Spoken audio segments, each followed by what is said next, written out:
పొద్దున్నే వచ్చి నోటీస్ ఇస్తే స్టేషన్కి వస్తాడుగా. శేఖర్ రెడ్డి గారు, ఇప్పుడు ఇందులో ఒక లాజికల్ పాయింట్స్ ఏంటంటే, మొత్తం వివాదంలో సరే బోత్ సైడ్స్ ఆర్గ్యుమెంట్స్ వినిపిస్తా ఉన్నాయి.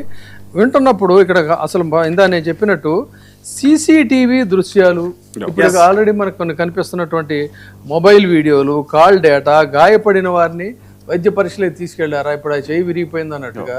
సో అంటే మెడికల్ రిపోర్ట్స్, ఇవన్నీ కూడా ధ్వంసమైన ఇళ్ళు, వాహనాలు, ఇవన్నీ కూడా టోటల్గా ఎవిడెన్సెస్. ఈ ఎవిడెన్స్లకు సంబంధించి ఇది ఎవరు పాల్పడ్డారు ఏంటి అనే దాని మీద మరి ఎఫ్ఐఆర్లు వాళ్ళ మీద కూడా ఫైల్ చేస్తారా లేదా, తర్వాత అసలు ఈ సీసీటీవీను ఇవన్నీ కూడా కాల్ డేటా, హార్డ్ డిస్క్లు అన్ని కూడా ఎలా మాయం చేశారు, ఎందుకు చేశారు, సో దీని మీద మనం పురుషోత్తం రెడ్డి గారు, రాజకీయ విశ్లేషకులు పురుషోత్తం రెడ్డి గారు మనతో జాయిన్ అయ్యారు. సార్ నమస్కారం. సార్ సార్ అదండి, జగన్మోహన్ రెడ్డి గారు కూడా ఆయన రేస్ చేసిన వాటిలో ఇదే మాట్లాడారండి. బాధితులుగా ఉన్న ఎమ్మెల్యే వర్గంపై కేసులు పెట్టారు.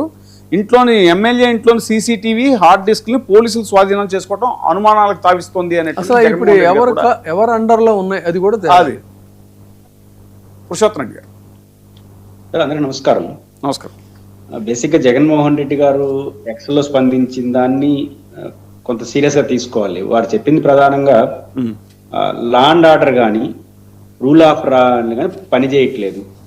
రూల్ ఆఫ్ లా అనేది అందరికీ ఒకే రకంగా ఉండాలి, అందుకు భిన్నంగా ఇక్కడ పనిచేస్తా ఉంది అనేది ప్రధానంగా రైజ్ చేస్తూ, ఈరోజు అధికారంలో ఉన్న వాళ్ళకి రూల్ ఆఫ్ లా ఒక రకంగా, ఆ విపక్షంలో ఇంకో రకంగా పనిచేయడమే సాంప్రదాయం అయితే, అధికార మార్పిడి జరిగితే ఇంతకన్నా ఘోరంగా ఉంటుంది పరిస్థితులను కూడా హెచ్చరించారు. ఇది డెమోక్రసీకి చాలా ప్రమాదకర సంకేతాలు. అంటే ఈరోజు మనం చేసింది రేపు ఇంకొకరు చేస్తారు. ఇప్పుడు అక్కడ జరిగిన దాంట్లో మంచి చెడ్డలు విజయబాబు గారు అన్నట్లు పోలీసు విచారణ, కోర్టులు తేలస్తాయి. బేసిక్గా వైఎస్ఆర్ కాంగ్రెస్ పార్టీకి సంబంధించిన ఒక వ్యక్తి పైన దాడి జరిగిందని, దానికి ఆ ఎమ్మెల్యే గారిని పిలవడం, వారు వెళ్ళడం, మొత్తం మీద ఒక రకమైనటువంటి ఘర్షణ వాతావరణం, తోపులాటలు ఇట్లాంటివి జరుగుంటాయి. ఎవరైనా ఊహించుకోవచ్చు. గ్రామాల్లో ఆటోమేటిక్గా జరిగేది ఏంటంటే ఇమీడియట్గా దాన్ని చెదరగొడేస్తారు. పోలీసులు అక్కడి నుంచి అన్ని పరిస్థితిని చక్కదిస్తారు. ఇరు వర్గాల మీద కేసు పెట్టి విచారించి తర్వాత ఎవరు నిందితులో తేలుస్తారు. ఇది జనరల్ గా జరిగే ప్రక్రియ. మినిమం చెదరగొడతారు. ఎక్కడ చెదరగొట్టినట్టు కూడా లేదు. కేసేమో ఎమ్మెల్యే గారు దాడి చేసినారు, లేదా ఎమ్మెల్యే తమ్ముడు దాడి చేసినారు, అంత తీవ్రంగా దాడి చేసినప్పుడు అవతల వైపు నుంచి రియాక్షన్ ఉంటాయి. అందులో అధికార పార్టీ వాళ్ళు అలా రియాక్షన్ ఉన్నప్పుడు సహజంగా ఘర్షణ వాతావరణం వచ్చి ఉంటుంది కదా. ఘర్షణ వాతావరణం ఉన్నప్పుడు ఆటోమేటిక్గా లాఠీ చార్జీ, చెదరగొట్టడం అనేది సాధారణంగా పోలీసులు చేసే పని. ఇవేమి జరగలేదంటే ఈ ఆరోపణలు కూడా జరగనట్టుగానే చూడాల్సి వస్తుంది కదా. కాబట్టి ఇరు వర్గాల మీద కేసు పెట్టలేదు, కనీస విచారణ లేదు. ఇవేమి చేయకుండా వెళ్ళారంటే రూల్ ఆఫ్ లా అనేది అధికార పార్టీకి అనుకూలంగా పనిచేస్తా ఉంది అనేది క్లియర్గా అర్థం అవుతాం. అన్నిటికన్నా మించి ఇంతకుముందు శేఖర్ రెడ్డి గారు అన్నట్టు శాసనసభ స్పీకర్కి సమాచారం ఇచ్చారో లేదో కార్యాలయం చెప్పాలి. మిడ్ నైట్ తీసుకోవాల్సిన అవసరం వచ్చింది. ఎమ్మెల్యే అని మాత్రమే కాదు, కేసు ఎలాంటిది, పరస్పరం రెండు వర్గాల మధ్య దాడులు అనుకుందాం. ఎవరు తప్పో మనం తేల్చలేదు కాబట్టి ఇరు వర్గాల మీద దాడి చేసినప్పుడు అర్ధరాత్రి మీద ఒక వర్గానికి సంబంధించిన వ్యక్తులు ఎందుకు అరెస్ట్ చేస్తారు? సీసీ కెమెరాల్లో ఉన్నటువంటి ఫుటేజ్ పోవడం ఏంటో, తీసుకెళ్లడం ఏంటో. ఈ మధ్య విజయవాడలో కూడా లాకప్ డెత్ కేసులో కూడా సేమ్ స్టోరీ. ఎక్కడైతే సాయి కృష్ణ తిరిగాడనో తీసుకెళ్లాడనో ఆరోపణ, అన్ని సీసీ కెమెరాలు ఒకసారిగా పనిచేయడం మానేసినా ఫుటేజ్లు మాయమైపోయినాయి. విజయవాడ మొత్తం మాయం అవ్వాల, కేవలం ఆ పార్ట్లోనే మాయమైనట్టుగా చెప్తున్నారు. అంటే ఇది చాలా లా అండ్ ఆర్డర్ పూర్తిగా చేతిలో తీసుకుంటే రేపు ఇదే పని ఇంకొకరు చేస్తే ఇంక వ్యవస్థ ఎక్కడ ఉంటుంది? కొలాప్స్ అవుతుంది.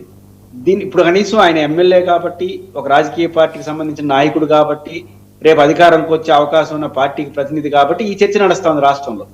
ఒక సాధారణ ప్రజలు జరిగితే చర్చ కూడా జరగదు కదా.